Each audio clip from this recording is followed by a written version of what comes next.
السلام علیکم ورحمۃ اللہ۔ وعلیکم السلام فائز بھائی، میں نے آپ کو ہوسٹ بنا دیا ہے تو میں اب جی جی لیو کر رہا ہوں کیونکہ کمپیوٹر ہے نہیں ایک بھی، موبائلوں پہ ہی چلا رہا ہوں کلاسیں، ساری کلاسیں باری باری آن کرنی ہوتی ہیں۔ آپ سنبھال جی لیجیے گا، ڈسکنیکٹ نہ ہو جائیے گا انشاءاللہ اللہ خیر رکھے سر۔ آپ جائیں گے انشاءاللہ۔ وہ کوئی نہ کوئی بن جائے گا، میں بہرحال دوبارہ ریکنیکٹ کر لوں گا اگر کوئی مسئلہ۔ لائٹ گئی ہوئی ہے ابھی، چلے میں بھی موبائل ٹھیک سے ہی ہوگا، ہوں۔ ٹھیک ہوگا، ٹھیک۔ السلام۔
السلام علیکم.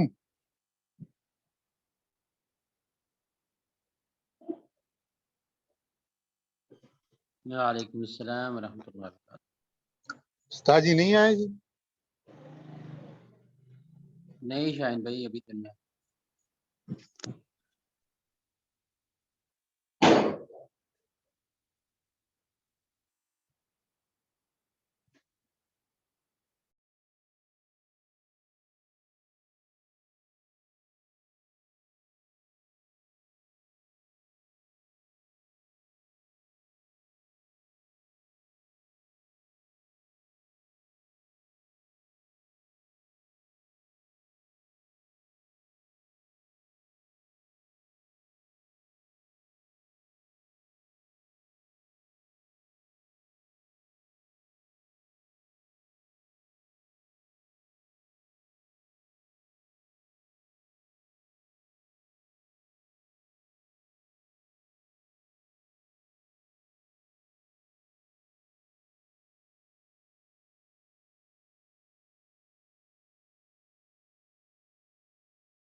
شاہین بھائی اس وقت ہدایا گیا ہو رہا نا پیریڈ ہدایا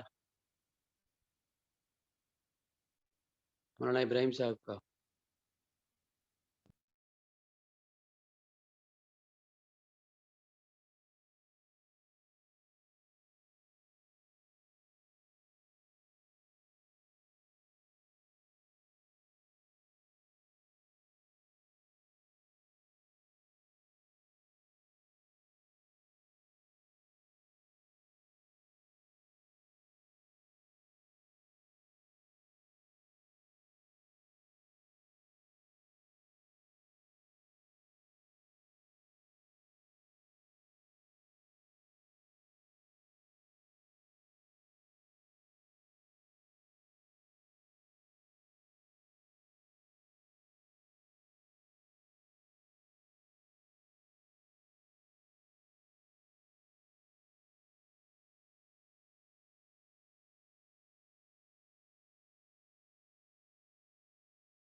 السلام علیکم ورحمۃ اللہ وبرکاتہ.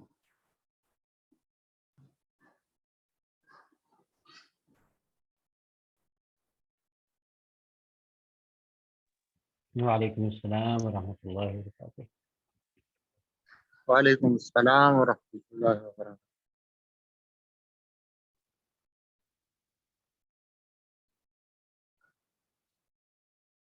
چلیے، کیا حال حوال ہے جی؟ خیریت سے آپ ٹھیک ہیں؟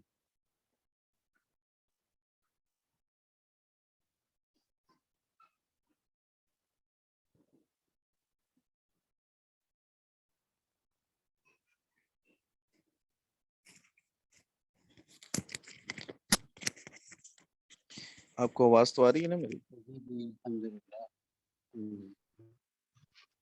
اچھا جی. بسم اللہ الرحمن الرحیم.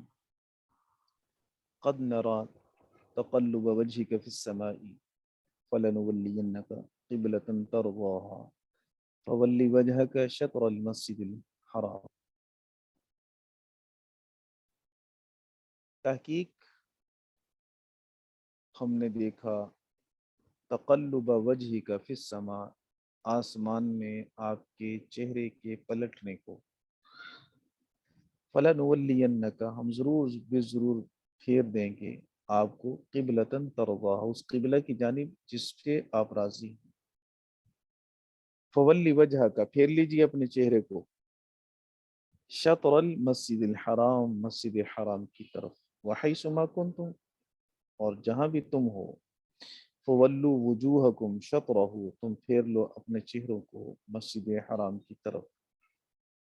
وَإِنَّ الَّذِينَ أُوتُوا الْكِتَابَ، اور وہ لوگ، بے شک وہ لوگ جنہیں کتاب دی گئی. لَيَعْلَمُونَ أَنَّهُ الْحَقُّ مِنْ رَبِّهِمْ، یقیناً وہ جانتے ہیں کہ بے شک وہ حق ہے ان کے رب کی طرف سے. وَمَا اللَّهُ بِغَافِلٍ عَمَّا يَعْمَلُونَ، اور اللہ غافل نہیں ہے ان کاموں سے جو وہ کرتے ہیں. وَأَمَّا تَعْمَلُونَ، اللہ غافل نہیں ہے ان کاموں سے جو تم کرتے ہو. تحویل قبلہ کا کل بھی ہم نے پڑھا، اور رسول کریم صلی اللہ علیہ وسلم کو بیت المقدس کی قبلہ ہو جانے کے بعد اس بات کا اشتیاق تھا، شوق تھا، اور یہ تڑپ ان کے دل میں تھی کہ میرا قبلہ بیت اللہ ہی ہو، کیونکہ میرے ابا ابراہیم علیہ السلام کی وہ تعمیر ہے. رسول کریم صلی اللہ علیہ وسلم کی اس چاہت کی وجہ سے اکثر و بیشتر نظر آسمان کی طرف ہوتی کہ شاید اب وہی ہو، اور قبلہ بدلنے کا حکم دے دیا جائے، شاید اب وہی نازل ہو اور قبلہ کا حکم مل جائے. پھر بالآخر وہ وقت آیا کہ اللہ کریم نے اپنے محبوب صلی اللہ علیہ وسلم کی اس محبت اور چاہت کی رعایت فرماتے ہوئے تحویل قبلہ کا حکم دیا. قد للتحقیق، قد نرا، آپ نے قد کے بارے میں پڑھا ہے. قد ماضی پر تحقیق کے لیے آتا ہے، اور جب قد مضارع پر داخل ہوتا ہے تو پھر اس کا معنی تحقیق والا نہیں ہوتا. لیکن یہاں مفسر رحمہ اللہ تعالی نے قد کے بعد تحقیق کا لفظ نکال کر بتایا کہ یہاں قد مضارع پر داخل ہے، لیکن یہاں تقلیل کا معنی نہیں دے رہا بلکہ تحقیق کا معنی دے رہا ہے، قاعدے اور قانون کے خلاف. قاعدہ قانون وہی ہے جو میں نے آپ سے عرض کر دیا، ماضی پہ تحقیق کے لیے اور مضارع پہ تقلیل کے لیے آتا ہے. لیکن یہاں قد نرا، نرا مضارع کا صیغہ ہے اور اس پہ قد داخل ہے، تو یہ قد یہاں تحقیق کے لیے ہے، تقلیل کے لیے نہیں ہے.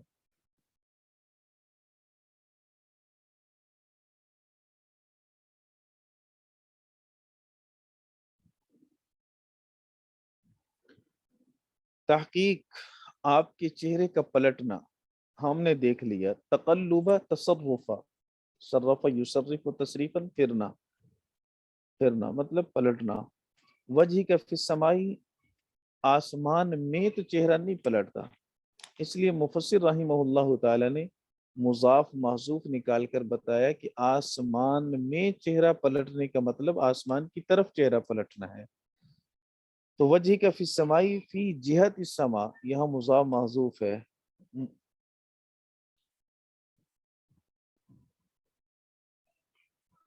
متطلعا الی الوحی ومتشوقا للامر باستقبال القبلہ، رسول کریم صلی اللہ علیہ وسلم کا یہ آسمان کی طرف دیکھنا، چہرہ آسمان کی طرف کرنا، گھمانا، یہ اس وجہ سے تھا، ایک تو وحی کا انتظار تھا اور استقبال قبلہ کے حکم کا شوق بھی تھا۔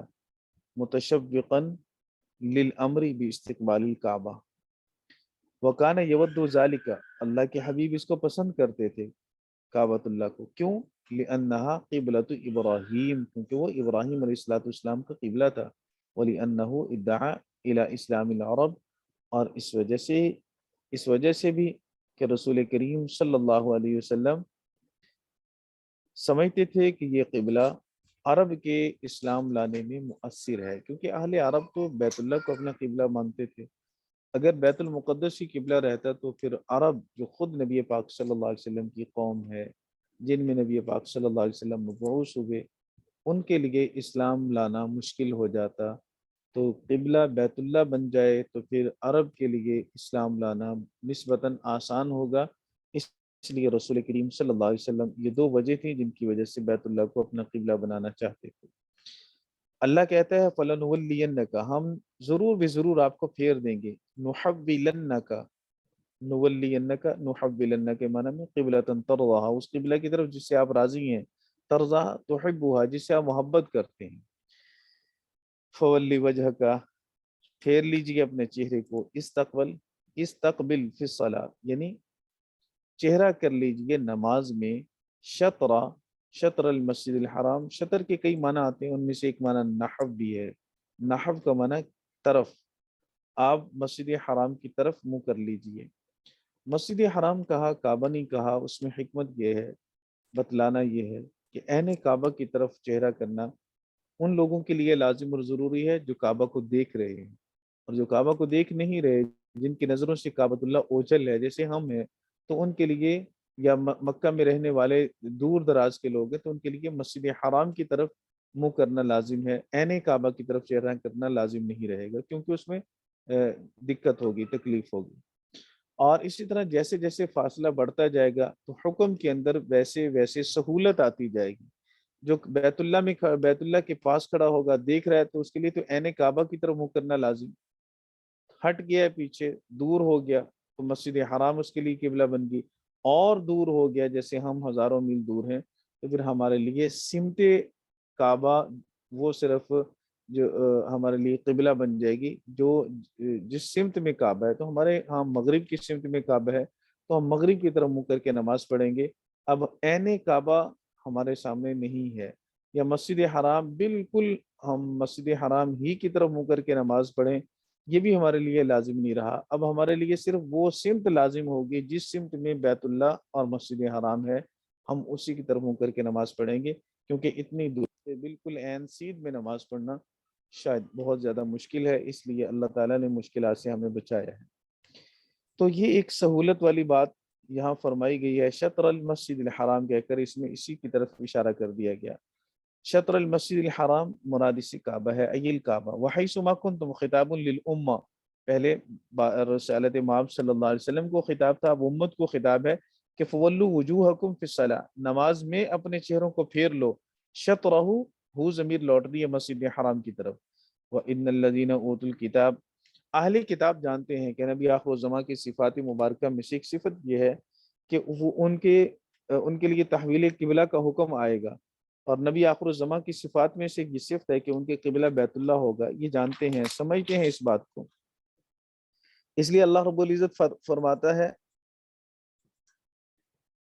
کہ وَإِنَّ الَّذِينَ أُوتُوا الْكِتَابَ لَيَعْلَمُونَ، وہ جانتے ہیں کس کو، کہ ان تولی الی الکعبہ، یہ ہو ضمیر کا مرجع بتایا جی، کہ انہو کی ہو ضمیر سے کیا مراد ہے، مطلب کیا ہے، تو مفسر نے فرمایا کہ اس کا مطلب یہ ہے کہ کعبہ کی طرف منہ کرنا، وہ جانتے ہیں اس بات کو، کس بات کو، کہ کعبہ کی طرف منہ کرنا حق ہے، الحق حق ہے، حق کا مطلب کیا، ثابت من ربہم، ان کے رب سے ثابت ہے، کہاں ثابت ہے، لما فی کتبہم من نعت النبی صلی اللہ علیہ وسلم، من انہ یتحول الیہا، جہاں تورات میں، انجیل میں نبی کریم صلی اللہ علیہ وسلم کی صفات مبارکہ ہیں، انہی کتابوں کے اندر یہ بات بھی ہے اور اسی مقام پر یہ بات بھی ہے کہ رسول پاک صلی اللہ علیہ وسلم کے خصائص میں سے یہ ہے کہ ان کے لیے تحویل قبلہ کا حکم آئے گا، انہو یتحول الیہا، کہ وہ پھر جائیں گے کعبہ کی طرف۔ یہ تورات میں ہے، انجیل میں ہے، جہاں علامات رسالت ماب لکھی ہوئی ہیں۔ وَمَا اللَّهُ بِغَافِلٍ عَمَّا يَعْمَلُونَ وَمَا اللَّهُ بِغَافِلٍ عَمَّا تَعْمَلُونَ، یہ دو قراتیں ہیں مولانا، یا کے ساتھ بھی تا کے ساتھ بھی، یا کے ساتھ ہوگا تو اس کا فائل نکلیں گے یہود، کہ اللہ رب العزت غافل نہیں ہے جو یہودی کام کر رہے ہیں، اور اگر تعملون ہوگا تو پھر مفسر فرماتا ہے کہ بالتائی ایھا المؤمنون من امتثال امرہ، اگر تا کے ساتھ ہو تو پھر اس کا فاعل ایمان والے ہوں گے، مخاطب ایمان والے ہوں گے کہ اے ایمان والو، اللہ غافل نہیں ہے ان کاموں سے جو تم کر رہے ہو، کتنی بات اللہ کی مانتے ہو اور کتنی نہیں مانتے ہو۔ اور اگر یا کے ساتھ ہو تو پھر اس کا فاعل ہوگا الیہود من انکاری امر القبلہ، کہ اے یہودیو جو تم کعبہ والے معاملے میں انکار کر رہے ہو نا، اللہ تعالیٰ تمہارے اس عمل سے غافل نہیں، اللہ جانتا ہے، لہٰذا جب اللہ جانتا ہے تو تمہیں اس کی سزا بھی دے گا۔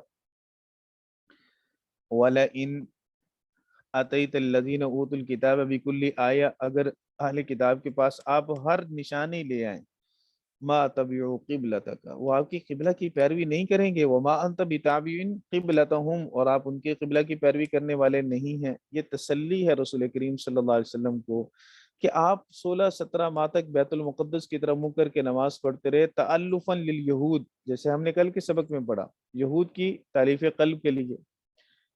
لیکن اے میرے حبیب، ہم آپ کو بتائی دیتے ہیں کہ یہ لوگ ایمان لانے والے نہیں ہیں۔ یہ آپ ایک دلیل نہیں، آپ سینکڑوں دلائل لے آئیں، جتنے بھی آپ دلائل لے آئیں، یہ کسی دلیل کو بھی ماننے والے نہیں، اس لیے کہ انہوں نے ٹھان لیا ہے، یہ طے کر لیا ہے انہوں نے کہ ہم ایمان نہیں لائیں گے، ہم مخالفت ہی کریں گے۔ نہ آپ ان کے قبلہ کی اتباع کرنے والے ہیں، کیونکہ آپ کا اشتیاق، آپ کی چاہت، آپ کی محبت وہ بیت اللہ کے ساتھ ہے، اور بیت اللہ کو آپ کا قبلہ ہم نے بنا دیا ہے، اللہ نے بنا دیا ہے، لہٰذا یہ قبلہ آپ کا ہے، تو آپ اس قبلہ کو چھوڑ کر بیت المقدس کی طرف منہ کر کے نہیں پڑھیں گے، اور وہ بیت المقدس کو چھوڑ کر آپ کی طرف آپ کے قبلہ کی طرف منہ کر کے نماز نہیں پڑھیں گے۔ لہٰذا آپ ان کے ایمان میں حرص نہ کیجئے، طمع نہ کیجئے، اور اس حرص اور طمع میں پریشان نہ ہوئیے۔ ایمان لاتے ہیں تو ٹھیک، نہیں لاتے تو آپ اپنے آپ کو سمجھا لیجئے کہ ان کے مقدر میں ایمان نہیں ہے، لہٰذا پریشان نہ ہوں۔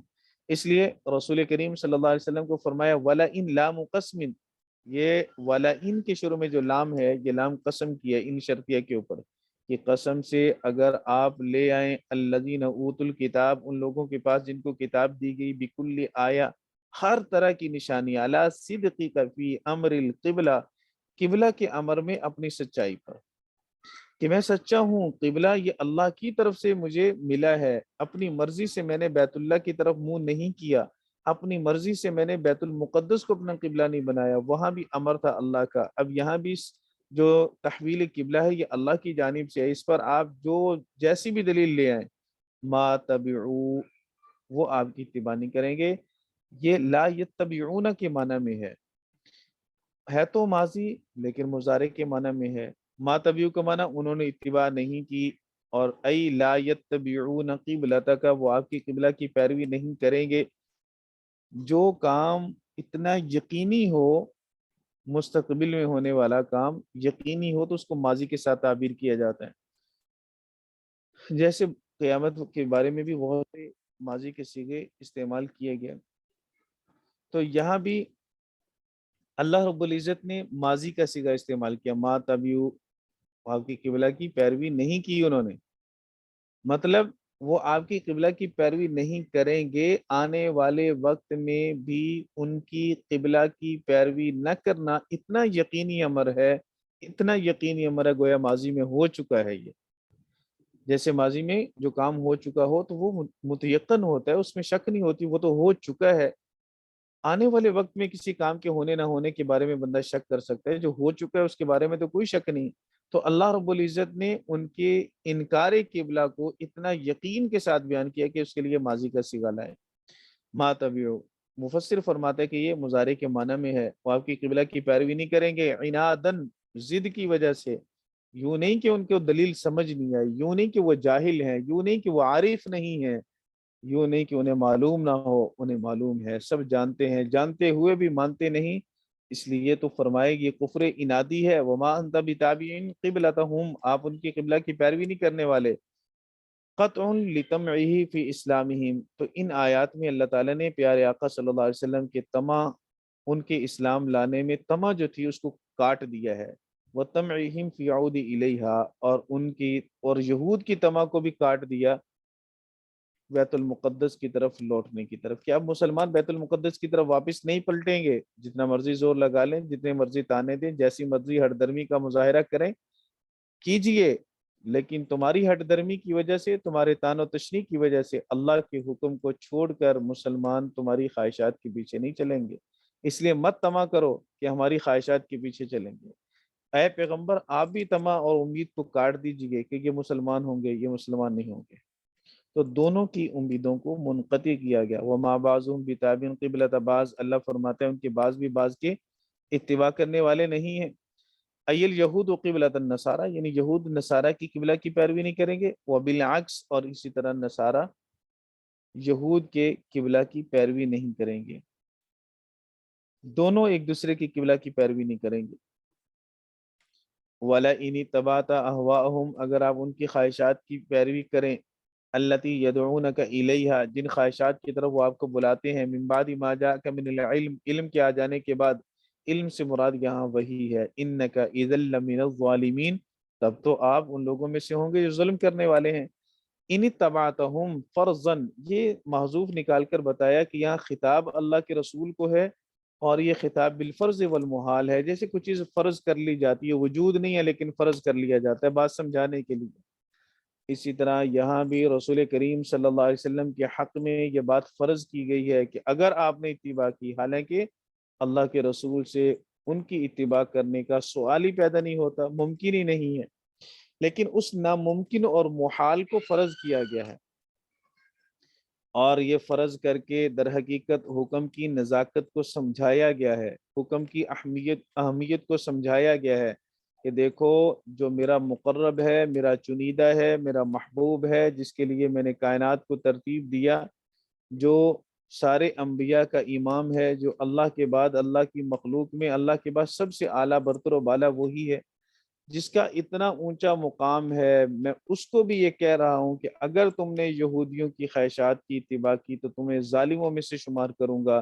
تو پھر اے عام انسان تیری کیا اوقات اور حیثیت ہے، جبکہ تو چنیدہ بھی نہیں، منتخب کیا ہوا بھی نہیں، تو مقام محبوبیت پہ فائز بھی نہیں، تو تیری کیا اہمیت ہے؟ جب تو یہود کی پیروی کرے گا تو تجھے کیوں کر ظالموں میں شمار نہیں کیا جائے گا؟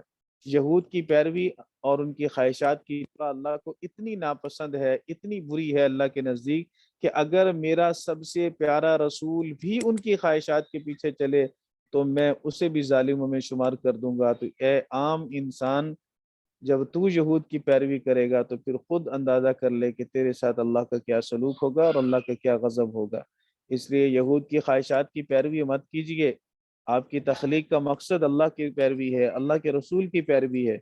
وَلَئِنِ اتَّبَعْتَ أَهْوَاءَهُمْ الَّتِي يَدْعُونَكَ إِلَيْهَا مِن بَعْدِ مَا جَاءَكَ مِنَ الْعِلْمِ، علم سے مراد وہی، إِنَّكَ إِذًا، تب تو آپ ہوں گے لَمِنَ الظَّالِمِينَ، ظلم کرنے والوں میں سے۔ الَّذِينَ آتَيْنَاهُمُ الْكِتَابَ، اللہ فرماتا ہے کہ جن کو اللہ نے ہم نے کتاب دی، يَعْرِفُونَهُ كَمَا يَعْرِفُونَ أَبْنَاءَهُمْ، وہ پہچانتے ہیں ان کو جیسا کہ وہ پہچانتے اپنے بیٹوں کو۔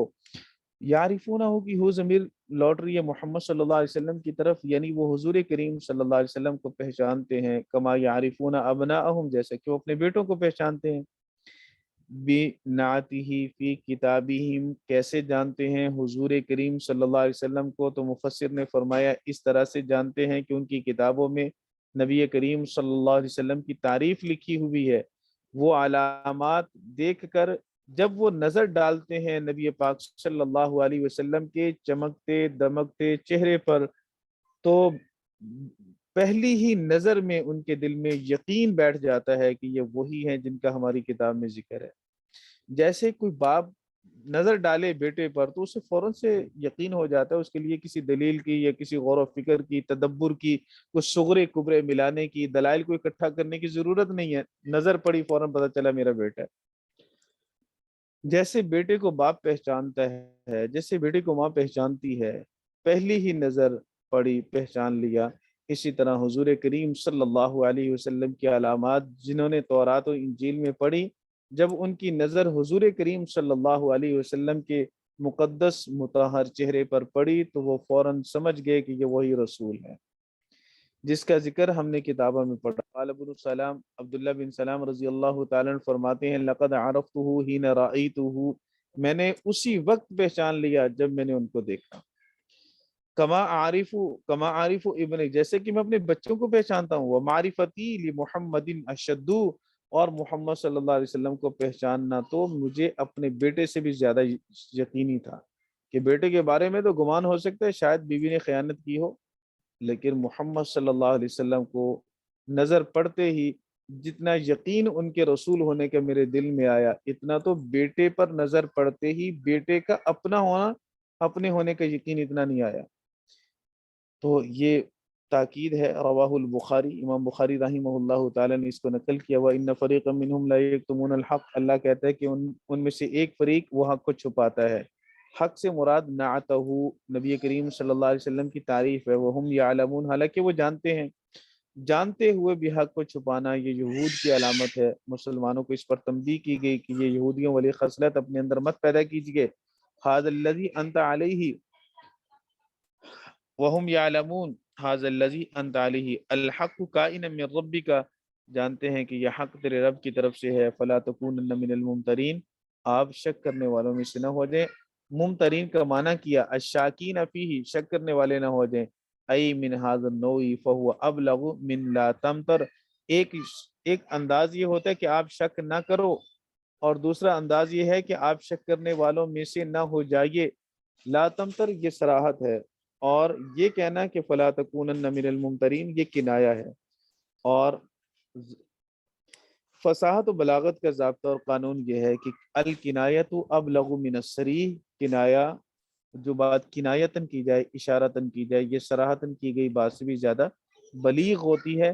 اس لیے مفسر رحمہ اللہ تعالی نے فرمایا کہ یہ انداز فلا تکونن من الممترین، یہ لا تمتر کہنے سے زیادہ بلیغ ہے، یہ زیادہ فصاحت والا انداز ہے، اور اس لیے اللہ رب العزت نے لا تمتر کہنے کی بجائے فلا تکونن من الممترین فرمایا۔ اچھا جی،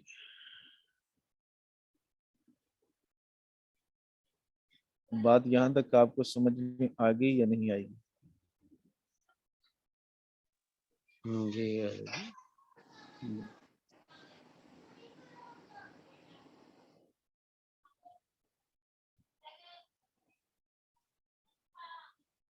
اچھا جی،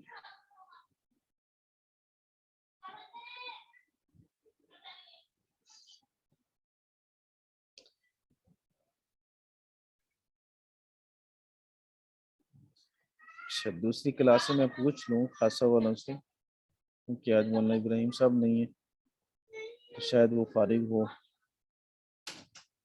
بلال صاحب نے آپ کو سبق پڑھایا جی؟ نہیں ادھر بس آپ ہی آئے ہیں ابھی، پہلے ایک ہی کلاس پڑھی ہے ابھی تو۔ جی یہ پہلا سبق میرا صرف پڑھا ہے جی صاحب؟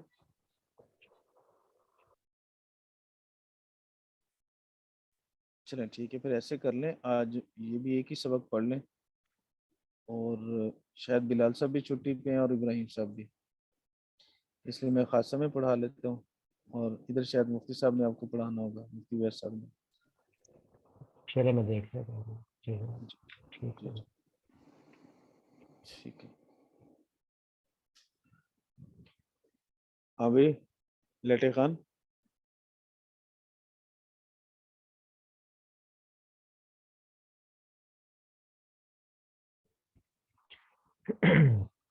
جی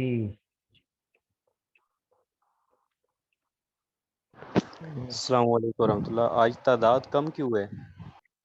آج بھی ٹائم ہوا، کل بھی آپ لوگ چلے گئے، مفتی صاحب نے پڑھانا تھا۔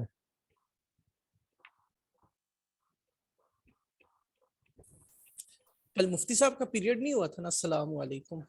ہونا تھا نا بھائی، وہ ان کا جو اپنے ٹائم پہ ہونا تھا نا، اچھا مولانا بلال صاحب چھٹی پہ تھے تو انہوں نے اپنے ٹائم پہ کرنا تھا۔ میرے سے پوچھا، انہوں نے رائے کوئی نہیں، 2 بندے رہ گئے تھے، میں نے ان سے پوچھا، وہ خاموش ہی تھے، اچھا ایک راہیل بھائی تھے اور ایک اور تھے، وہ بھی خاموش رہنے والے۔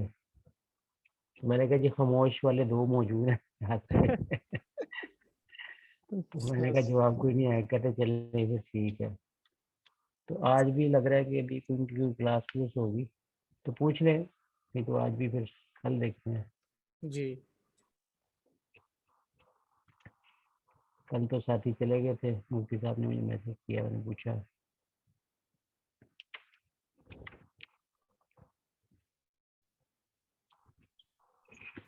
السلام علیکم فائز بھائی، مولانا صاحب دوسرا کلاس نہیں لے رہے؟ نہیں ادھر وہ مولانا ابراہیم صاحب بھی نہیں ہے اور بلال صاحب بھی نہیں ہے نا، تو وہ ادھر کہنے ادھر چلا گئے ہیں۔ تو کل آئے تھے مفتی صاحب، مولانا بلال صاحب کی کلاس کے بعد آنا تھا انہوں نے، صاحب چلے گئے آپ لوگ؟ نہیں، ادھر لائٹ چلی گئی ہماری تو 15 اچھا منٹ بعد اچھا، پھر گیس بھی چلا گیا، ابھی جنریٹر بھی اچھا بند، اچھا، بجلی بھی بند۔ ہاں، کل چلے بھی اس اللہ طرح خیر، کا اللہ خیر۔ معاملہ ہوا، میں کلاس میں آ گیا تو پھر وہ میٹنگ بند ہو چکی تھی۔ ہاں وہ بس ابھی اٹھا حضرت نہیں نا، میسج بھی کہ جواب نہیں۔ اچھا اب کیا نہیں، ابھی مولانا حضرت ساتھی آ کا رہے ہیں مسئلہ واپس تو نہیں، کوئی نہیں نہیں، آ ابھی رہے، اب حضرت صرف تشریف مفتی لا رہے صاحب ہیں ہی ہیں، واپس۔ نہیں نہیں، ابھی ابھی مولانا صرف ناصر صاحب مفتی صاحب۔ تشریف لا رہے ہیں واپس۔ سر میری بات تو سن لیں حضرت، تو میں یہی تو کر رہا ہوں، نہیں آ رہے، صرف مفتی صاحب آئیں گے ابھی بس۔ ٹھیک ہے، صحیح۔ تو ان سے پوچھ لیں کہ اگر انہوں نے ابھی آنا ہے، اگر بعد میں آنا تو پھر تو دیکھ لیں کہ کیا کرنا ہے۔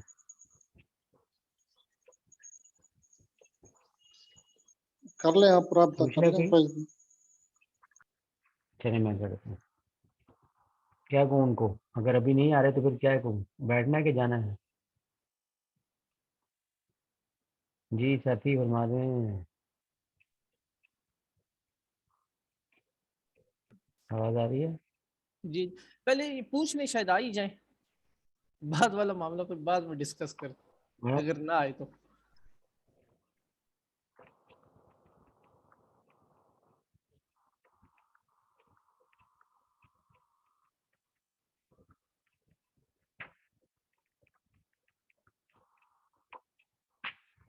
میں نے ان کو کیا تو ہے میسج، پھر بھی بتا دیں، اگر وہ کہتے نہیں آدھے گھنٹے بعد 11 بجے پھر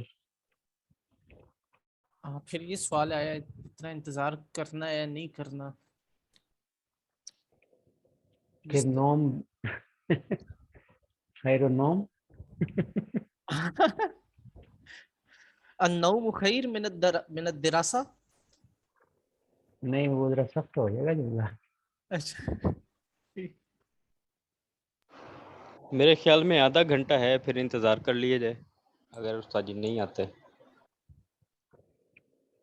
ان کے اپنا بھی پیریڈ پوچھتے شروع ہیں نا، ہونے میں تو ابھی پڑا ہے پورا گھنٹہ، ان کا اپنا جو پیریڈ ہے وہ تو 11:30 شروع جی ہوتا ہے نا۔ پورا گھنٹہ پڑا ہے، پورے گھنٹہ پڑا پورا۔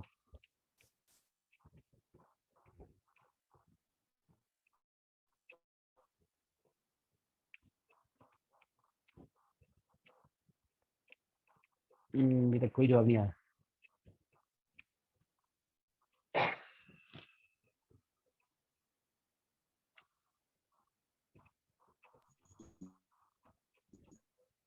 نہیں،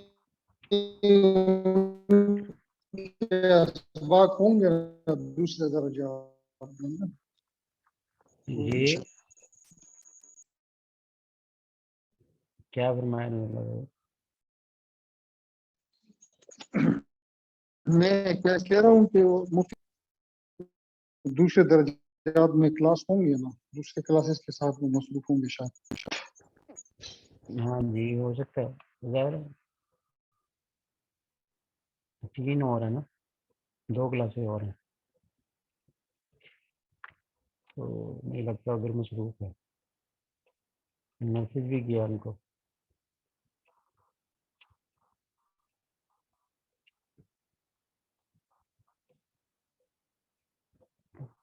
احسن بھائی آپ بھی کر کے دیکھیں ذرا مفتی صاحب سے۔ اچھا میں پوچھ لیتا ہوں، میسج کرتا ہوں۔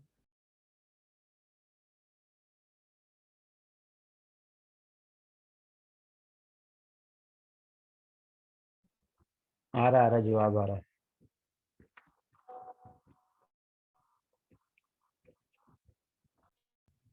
اچھا اچھا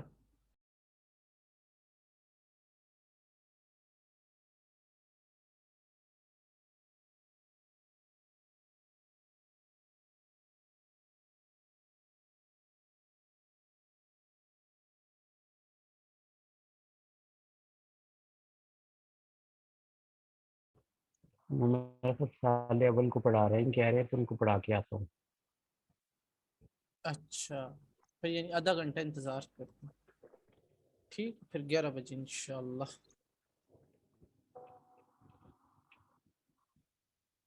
کہہ رہے 10 منٹ میں آ رہا ہوں. اچھا اچھا صحیح، ٹھیک ہے. میں نے ذرا وہ اپنا آن کر لوں جا کے، آپ کو بناؤں ہوسٹ فی الحال حسن بھائی؟ جی اس کے بعد بنا دیں، بنا دیں. میں آتا ہوں دوبارہ آن، ٹھیک ہے. جی ٹھیک ہے.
السلام علیکم ورحمۃ اللہ وبرکاتہ.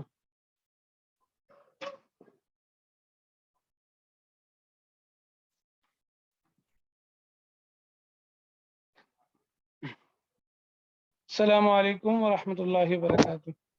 وعلیکم السلام ورحمۃ اللہ وبرکاتہ. اور یہ کتاب دے نیچے نیچے والی.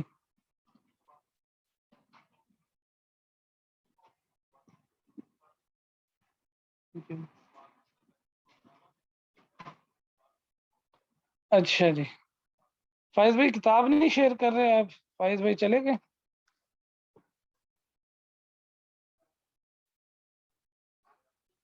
سب کے پاس کتاب ہے جی؟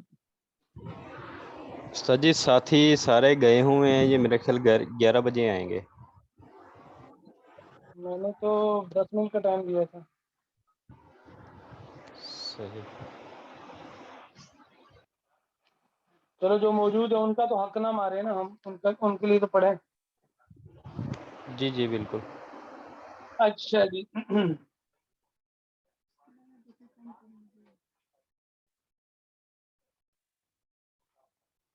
کتابیں ہیں آپ سب کے پاس؟ جی وعلیکم السلام ورحمۃ اللہ. حضرت ہے کتاب ہے جی.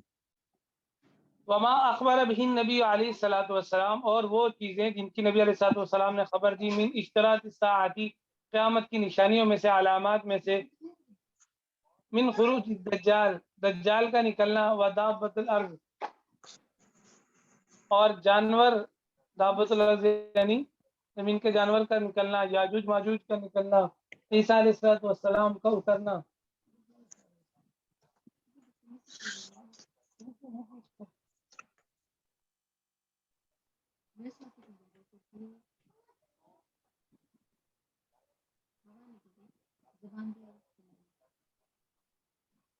اچھا جی.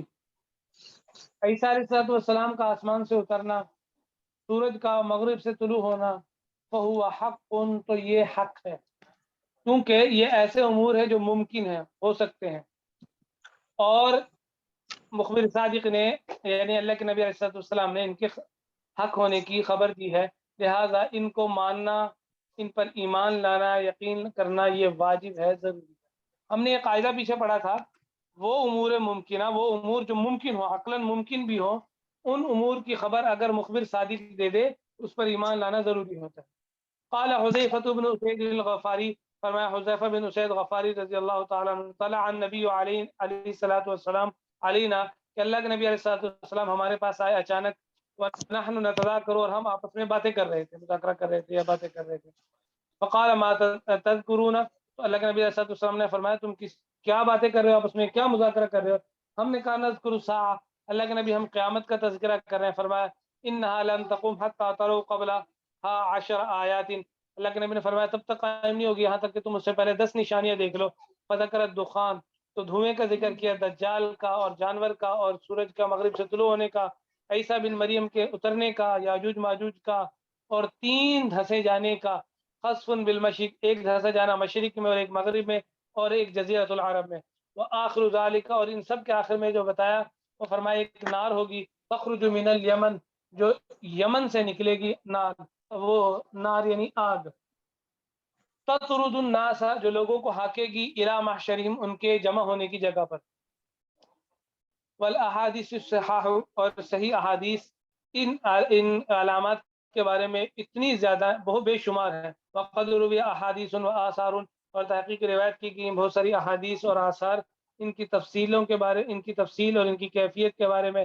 بس چاہیے کہ تو ان کو تلاش کر لے، تفسیر، سیرت یعنی اور تاریخ کی کتابوں کے اندر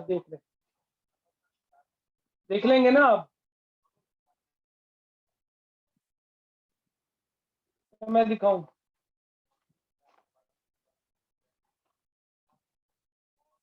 ان کی تفصیل عرض کر دوں یا بس کافی ہے اتنا؟ حضرت اس میں امام مہدی کا ذکر نہیں آیا؟ ہاں وہ تو رہ گیا، وہ بھی آ جاتا ہے. نہیں اس حدیث شریف میں تو نہیں. اس میں نہیں آیا. اچھا اور اچھا، دخان کیا ہے؟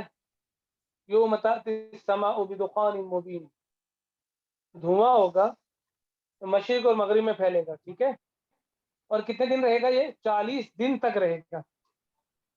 سارے جو ایمان والے ہوں گے، مومنین ہوں گے، ان کی کیفیت ایسے ہو جائے گی جیسے زکام کی ہوتی ہے، نزلہ ہو گیا ان کو، ٹھیک ہے.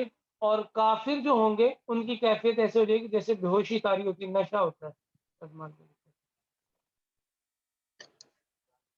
اچھا جی. اور جو دھواں ہے وہ ان کی ناک میں سے داخل ہوگا اور دبر میں سے نکلے گا.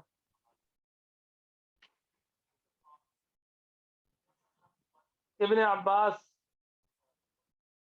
عبادلہ ثلاثہ کا یہی قول ہے. ان کا عبداللہ بن عباس، عبداللہ بن عمر اور عبداللہ بن مسعود. سوری عبادلہ ثلاثہ میں عبداللہ بن عباس اور عبداللہ بن عمر کا یہ قول ہے. عبداللہ بن مسعود انہوں نے اس کا انکار کیا ہے.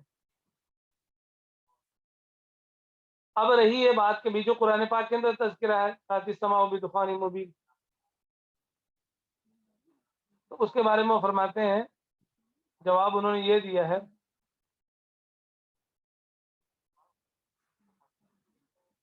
کہ یہ جو مشرکین مکہ تھے، کفار تھے، ان کے لیے اللہ کے نبی نے جو بددعات کی تھی نا کہ ان پر قحط ہو جائے، تو ان پر جب قحط ہوا تھا 7 سال تک، تو بھوک کی شدت کی وجہ سے انہیں ایسا محسوس ہوتا تھا آسمان جیسے دھواں ہو. دجال دجل سے ماخوذ ہے، اس کا معنی ہے مشتبہ چیز یا متلبس، جو چیز خلط ملط ہو جائے جس کا پتہ نہ چل سکے.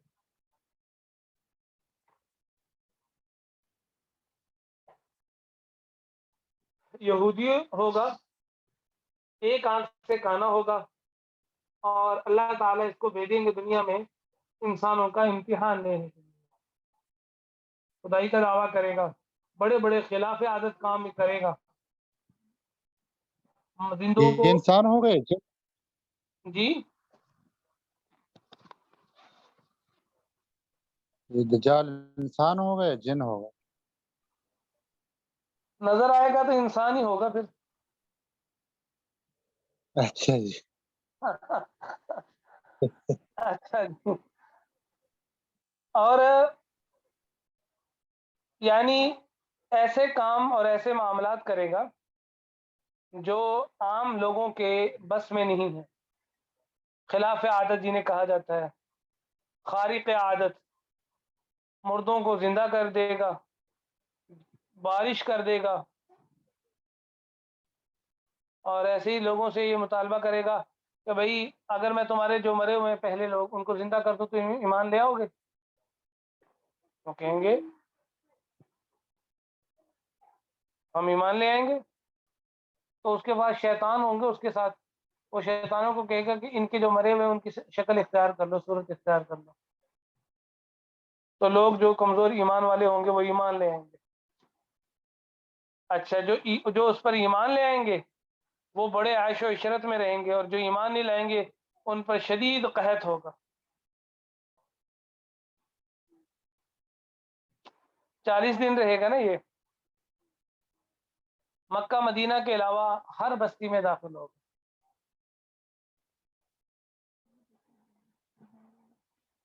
ٹھیک ہے، وہاں تو چونکہ فرشتوں کا پہرا ہوگا اس لیے 40 دن یہ رہے گا.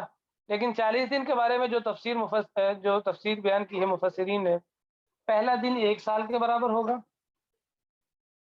دنیا میں ہی، دوسرا دن 1 مہینے کے برابر، 13 مہینے ہو گئے.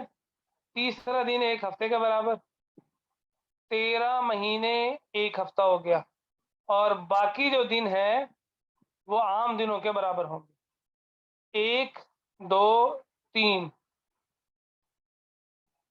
تو 37 اور 8 کتنے ہو گئے؟ 45. بھائی کتنے ہو گئے؟ 45 ہو گئے نا. 13 مہینے، 14 مہینے، 14.5 مہینے یہ رہے گا. ایسے ہی ہے.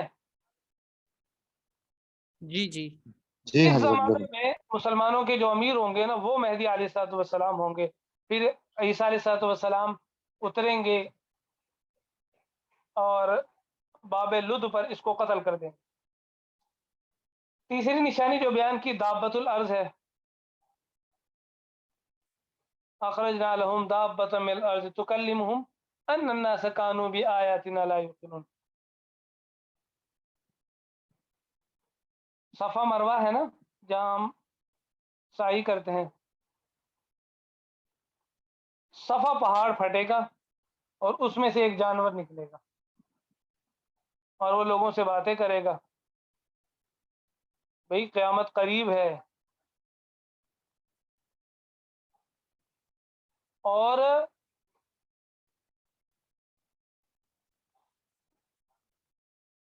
ایمان والے اور منافقین ان پر نشانی لگا کر ان کو علیحدہ کر دے گا کہ یہ ایمان والے ہیں اور یہ منافقین ہیں، یعنی انکار کرنے والے کافر ہیں. بعض روایت کے اندر یہ بھی آتا ہے کہ جس دن سورج مغرب سے طلوع ہوگا اس دن اس کا ظہور ہوگا. چوتھی نشانی مغرب سے سورج کے طلوع ہونے کی، یہ دونوں آپس میں قریب قریب ہیں. جب سورج مغرب سے طلوع ہو گیا پھر توبہ کا دروازہ بند. اس کے بعد جتنی بھی کوئی توبہ کر لے توبہ قبول نہیں ہو.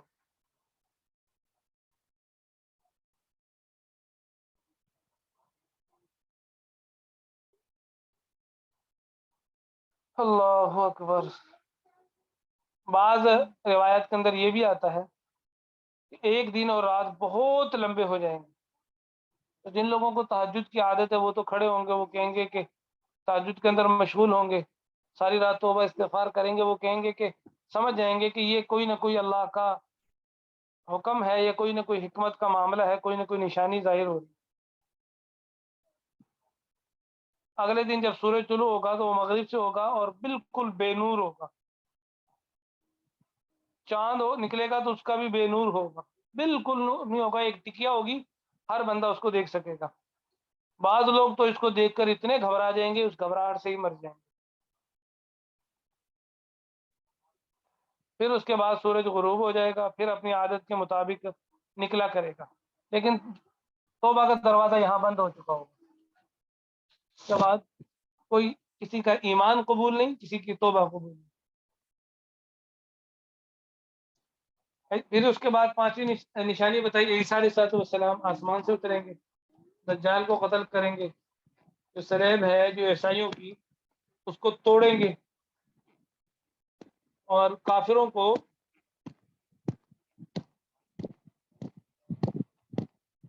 اسلام پر مجبور کریں گے، ان سے جزیہ نہیں لیں گے.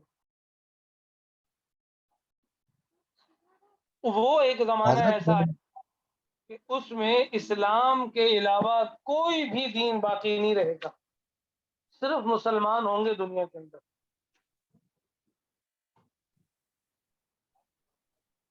اور مال کی کثرت ہوگی، زمین اپنے خزانے نکال دے گی. بعض کچھ روایت میں یہ بھی آتا ہے کہ عیسیٰ علیہ السلام نکاح بھی کریں گے دنیا میں، ان کی اولاد بھی ہوگی، پھر ان کا انتقال بھی ہو جائے گا. پھر ان کا انتقال ہوگا.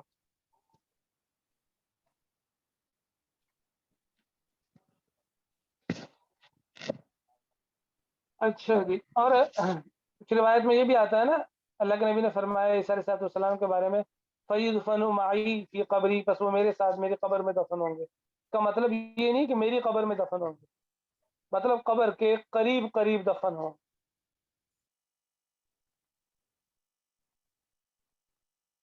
یاجوج ماجوج.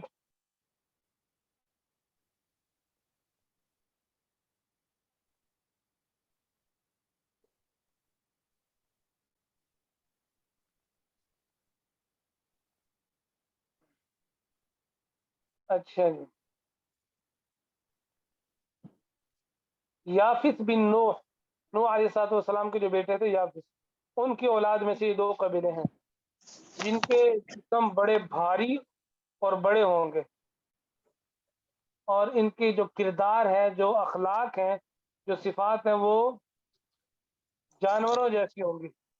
جس شہر میں، جس بستی میں، جس گاؤں میں یہ داخل ہوں گے ان کو, اس گاؤں کو, اس شہر کو برباد کر دیں گے, کھا جائیں گے.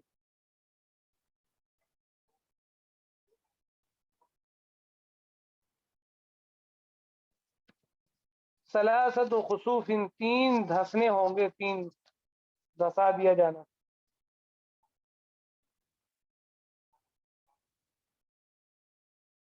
ایک مشرق میں, ایک مغرب میں, اور تیسرا جزیرۃ العرب میں.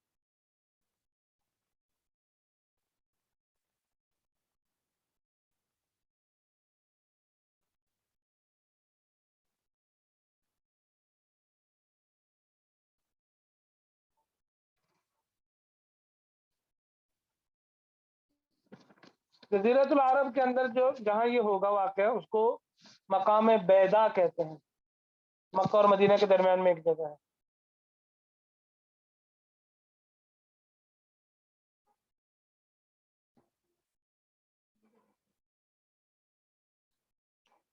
آخری علامت اللہ کے نبی نے فرمایا, ایک زمین سے یمن ایک آگ نکلے گی, جو مکہ کے جنوب میں ایک علاقہ ہے یمن کا, وہاں سے ایک آگ نکلے گی اور لوگوں کو اپنے آگے جمع کرتی ہوئی لے جائے گی شام میں, اور وہاں حشر ہوگا, وہاں قیامت, وہاں میدان حشر لگے گا شام کے اندر.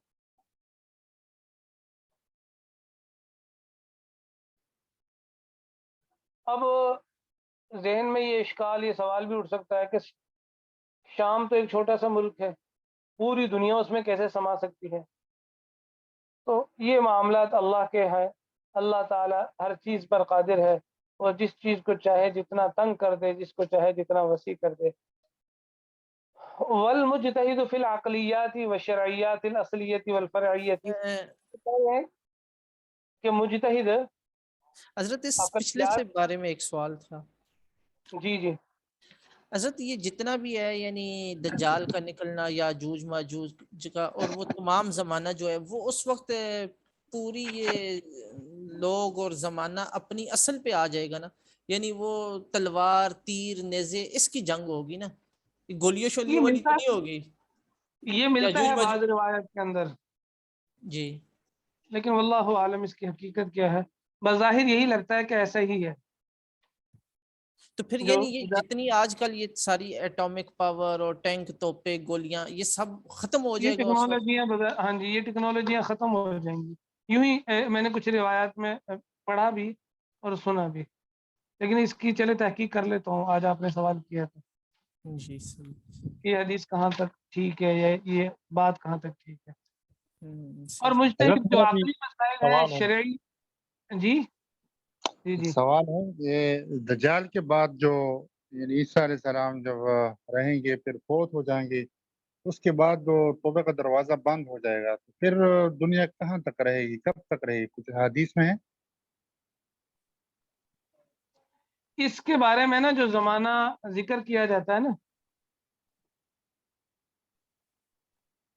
حضرت عیسیٰ علیہ السلام کے جو ٹھہرنے کا زمانہ ہے نا, اس کے بارے میں بعض روایت میں غالباً 7 سال کا ذکر آتا ہے, بعض روایت میں 40 سال کا ذکر آتا ہے.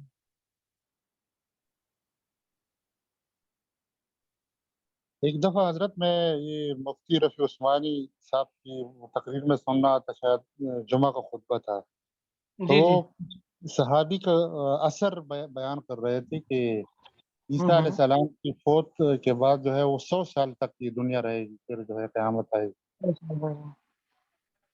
بالکل ہو سکتا ہے. میرے ذہن میں تو یہ پوری یہ نہیں ہے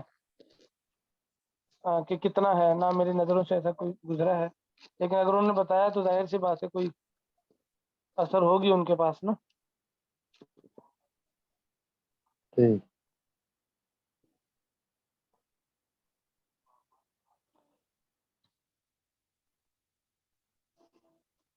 تو یہ جو میں نے بتایا نا, حضرت عیسیٰ علیہ السلام کا 7 سال کا بھی قول ہے, 40 سال کا بھی قول ہے, تو ان میں علماء نے تطبیق یوں دی ہے کہ وہ جب آسمان پر اٹھائے گئے تھے نا عیسیٰ علیہ السلام, اس وقت تو ان کی عمر 33 سال تھی, تو اب آئیں گے تو 7 سال اور رہیں گے, تو 40 سال عمر پوری ہو جائے گی. تو یہ مطلب ہے 40 سال والی روایت کا۔ بہرحال یہ پورا زمانہ 100 سال کا ہے، چلیں آپ نے بتایا تو اضافہ ہو گیا لمبے، لیکن دیکھ لیتے ہیں، اس کی بھی تحقیق کر لیتے ہیں۔ یہ دونوں باتیں مجھے ذرا میسج کر دیجیے کہ اس کو میں ذرا دیکھتا ہوں اس بارے میں۔ مجتہد عقلی مسائل کے اندر شرعی مسائل چاہے وہ اصلی ہوں یا فرعی ہوں، کبھی غلطی کرے گا اور کبھی درستگی کرے گا۔ مجتہد انسان ہے، غلطی بھی ہو سکتی ہے، درستگی کو بھی پہنچ سکتا ہے۔ وذهب بعض الاشاعرہ، بعض اشاعرہ اور معتزلہ اس بات کی طرف گئے ہیں کہ ہر مجتہد جو مسائل شرعیہ فرعیہ کے اندر، ان مسائل شرعیہ فرعیہ کے اندر جن میں اس کے پاس کوئی قطعی دلیل نہ ہو، مصیب درستگی کو پہنچنے والا ہے۔ یعنی جس مسائل کے اندر کوئی قطعی دلیل نہیں ہے، اس میں جو بھی بندہ اجتہاد کرے گا، جو بھی مجتہد اجتہاد کرے گا وہ درست ہی کرے گا۔ وہذا الاختلاف، یہ اختلاف مبنی ہے ان کے اس اختلاف میں کہ اللہ تعالیٰ کے لیے فی ہر حادثے میں، ہر معاملے میں، ہر مسئلے میں اللہ تعالیٰ کی کوئی حکمت متعین ہے، ایک حکم متعین ہے۔ یعنی دیکھیں، امام ابو حنیفہ کے نزدیک یہ ہے، امام شافعی کے نزدیک یہ ہے، ایسے یہ معاملہ۔ اب اس میں دو باتیں ہیں، یا تو یہ ہے کہ اللہ تعالیٰ کے نزدیک ایک چیز ٹھیک ٹھہری ہوئی ہے کہ یہ چیز ٹھیک ہے، ایک مجتہد اس کو پہنچ جاتا ہے، دوسرا مجتہد اس کے خلاف کر لیتا ہے۔ اچھا، دوسری بات یہ ہے اللہ تعالیٰ کے نزدیک کوئی چیز مقرر نہیں ٹھہری ہوئی، بلکہ اجتہادی مسائل کے اندر جس طرف مجتہد کی رائے پہنچ جائے وہی اللہ کا حکم ہے۔ یہ اختلاف ہے، یہ اختلاف۔ بھائی میری بات سمجھ میں آ گئی آپ لوگوں کو؟ جی جی تحقیق و هذا المقام، اس مقام کی، اس مسئلے کی تحقیق یہ ہے کہ مسائل اجتہادیہ یا تو اس میں اللہ تعالیٰ کی طرف سے کوئی حکم متعین نہیں ہوگا مجتہد کے اجتہاد سے پہلے، یا ہوگا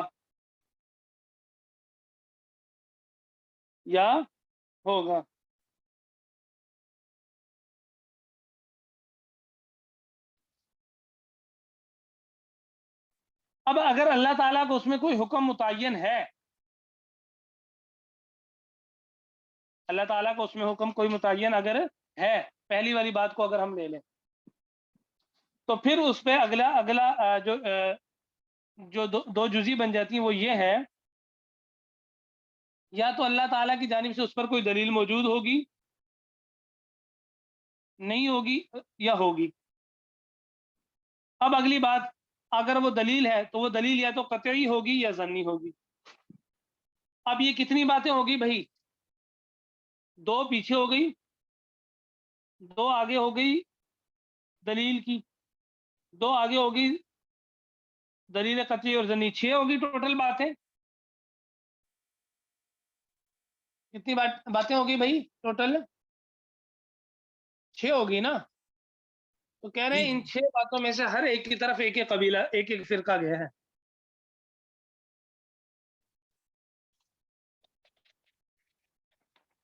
آ رہی بات سمجھ میں؟ لیکن حق بات کیا ہے، پسندیدہ بات کیا ہے؟ ان الحکم متعین، کہ حکم متعین ہے اللہ کی جانب سے، اور اس پر دلیل ظنی موجود ہے، دلیل موجود ہے لیکن دلیل ظنی۔ اگر مجتہد اس کو پالے، اس حکم کو یا اس دلیل کو، تو وہ درستگی کو پہنچ گیا۔ اگر وہ اس کو نہ پائے، اس سے بھٹک جائے، تو وہ غلطی، اس سے چوک ہوگی، غلطی ہوگی۔ لیکن مجتہد کو درستگی کی طرف پہنچنے کا مکلف نہیں بنایا گیا، غیر مکلف باصابتہ، درستگی کی طرف پہنچنے کا مکلف نہیں بنایا گیا کہ بھئی تم درستی کو پہنچنا، غلط کی طرف گئے تو گناہ ہو گیا، ایسا نہیں ہے۔ کیوں؟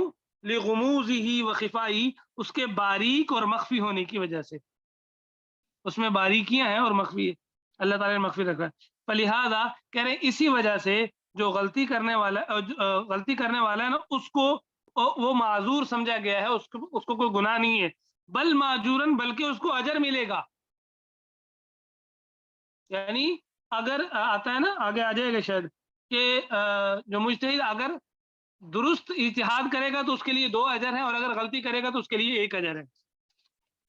فلا خلاف علی هذا المذهب، بس کوئی اختلاف نہیں اس مذہب پر، اس بات میں کوئی اختلاف نہیں ہے کہ غلطی کرنے والا گنہگار نہیں. وانما الخلاف في انه مخطئ ابتداء وانتهاء اي بالنظر الى الدليل والحكم جميعا واليه ذهب بعض المشايخ. اچھا جی، غلطی کرنے والا جو مجتہد ہے اس کے بارے میں ایک اور اختلاف بتا رہے ہیں.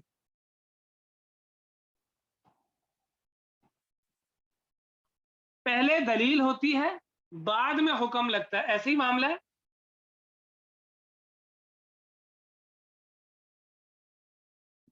حضرات پہلے دلیل ہوتی ہے بعد میں حکم لگتا ہے نا، کیا پہلے حکم لگا دیتے ہیں بعد میں دلیل دیتے ہیں؟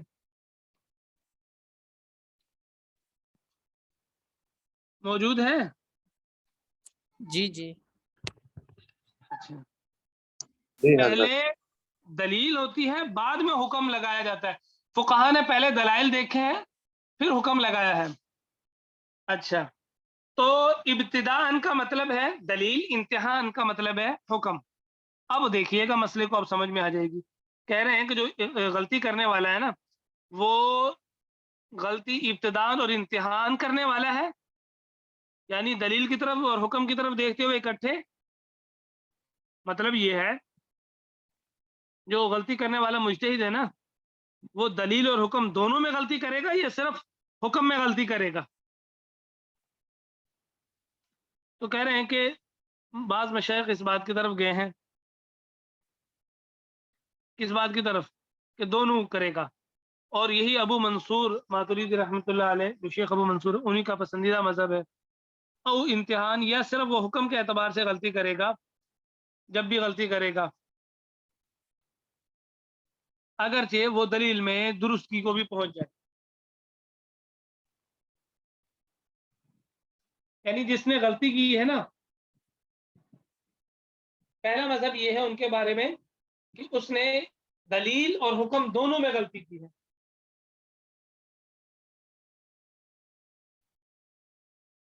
دوسرا مذہب کیا ہے؟ مجتہد صرف حکم میں غلطی کرے گا، حکم میں اس سے چوک ہوئی ہے، دلیل میں وہ غلطی نہیں کرنے والا.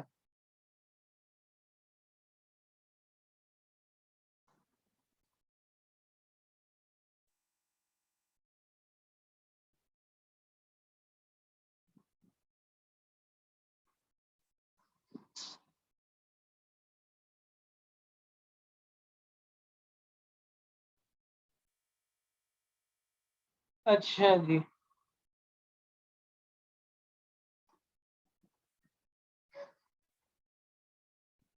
حیث اقام وین اصاب فی دلیل، اگرچہ وہ دلیل میں درستگی کو پہنچے، حیث اس طور پر کہ اس نے اس کو قائم کیا اس طریقے پر کہ اس کی تمام شرائط اور ارکان کو اس نے پورا رکھا.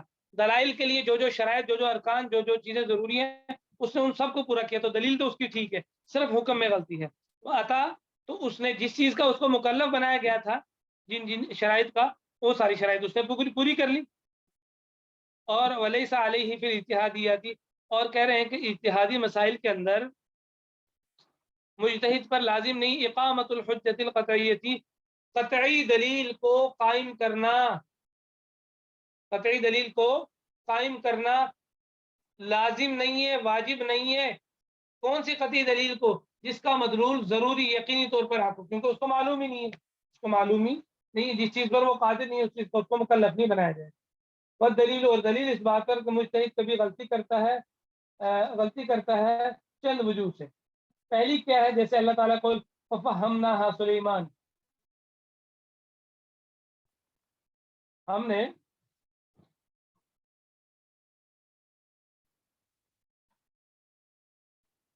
نے پوری آیت کیا ہے؟ وہ داؤد اور سلیمان، داؤد اور سلیمان علیہ السلام، دونوں پہ ہم اذ یحکمان فی الحرث.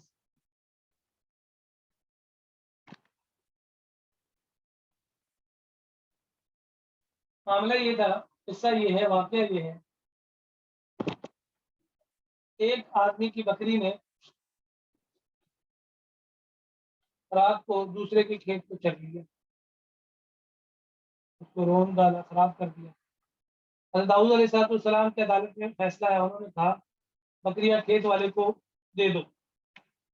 تو کھیتی کا نقصان جو ہوا تھا وہ بکری کی قیمت کے برابر، بکریوں کی جتنی بکریاں تھیں کی قیمت کے برابر. سلیمان علیہ السلام نے فرمایا میرے دل میں ایک اور بھی بات، وہ بات ایسی ہے کہ دونوں فریقوں کی رعایت مل جائے گی. داؤد علیہ السلام نے کہا بتائیں. انہوں نے فرمایا بکری کھیت کے مالک کو دے دی جائے، وہ بکریاں اپنے پاس رکھے، دودھ پیے،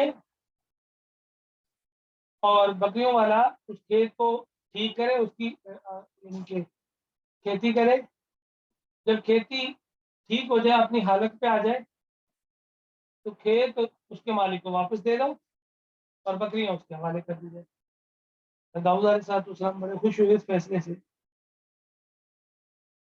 اللہ تعالیٰ نے اس پر آیت نازل فرمائی، ہم نے سلیمان علیہ السلام کو فہمنا سلیمان، فہم عطا کی ہے، سمجھ عطا کی ہے، حکمت عطا کی. اب دیکھیں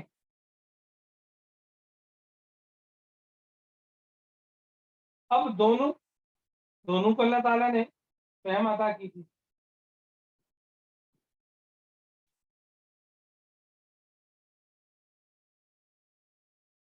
اب داؤد علیہ السلام نے اجتہاد کیا اور ان سے اس میں غلطی ہوئی. کیوں ہوئی؟ وہ فیصلے کو ٹھیک نہیں سمجھ پائے. سمجھ آ گئی بات؟ اچھا، نبی بھی اجتہاد کر سکتا ہے، لیکن ایک مجتہد اور نبی کے اجتہاد میں کیا فرق ہے؟ اس سے بھی چوک ہو سکتی ہے.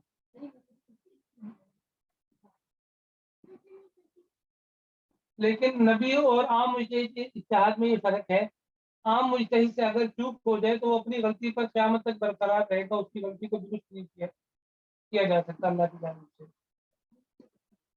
نبی اگر اس سے اجتہاد میں چوک ہو جائے گی تو اللہ تعالیٰ فوراً اس کی غلطی کی اصلاح فرمائیں گے، اس کو درست کریں گے، غلطی پر برقرار نہیں رکھتے. دوسری دلیل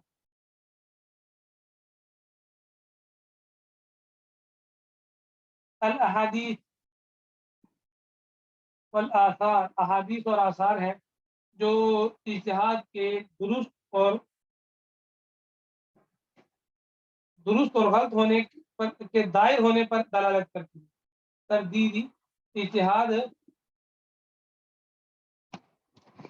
غلط بھی ہو سکتا ہے، درست بھی ہو سکتا ہے، ان دونوں پر اس پر دلالت کرتی ہے. اور وہ جو احادیث ہیں وہ معنی کے اعتبار سے متواتر بھی ہیں. اللہ کے نبی علیہ السلام نے فرمایا ان اصبت فلک عشر حسنات، اگر تو نے درستگی کو پہنچا تو تیرے لیے 10 نیکیاں، اور اگر تو نے غلطی کی فلک حسنۃ واحدۃ، پھر ایک نیکی ہے. اور ایک دوسری حدیث میں ہے جعل اللہ تعالیٰ، اللہ کے نبی علیہ السلام نے مقرر کیا درستگی والے کے لیے 2 اجر اور غلطی کرنے والے کے لیے 1 اجر. ابن مسعود رضی اللہ عنہ سے روایت ہے ان اصبت فمن اللہ، اگر میں درستگی کو پہنچا تو وہ اللہ کی جانب سے، الا وگرنہ وہ میری طرف سے اور شیطان کی جانب سے ہے. اور تحقیق صحابہ کی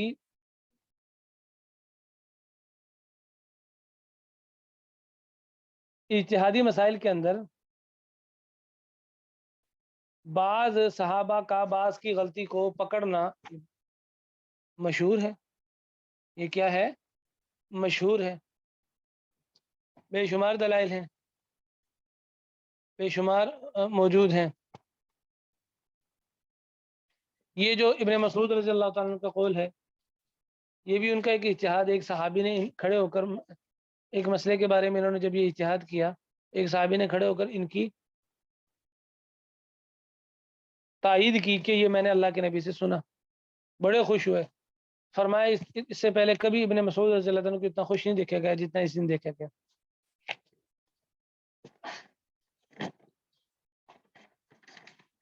اچھا جی، چلیں جی، بس کافی اتنا.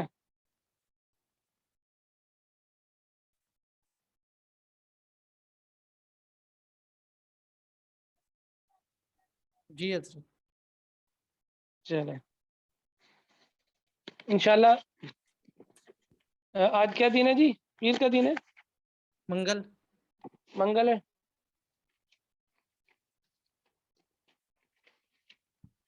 بدھ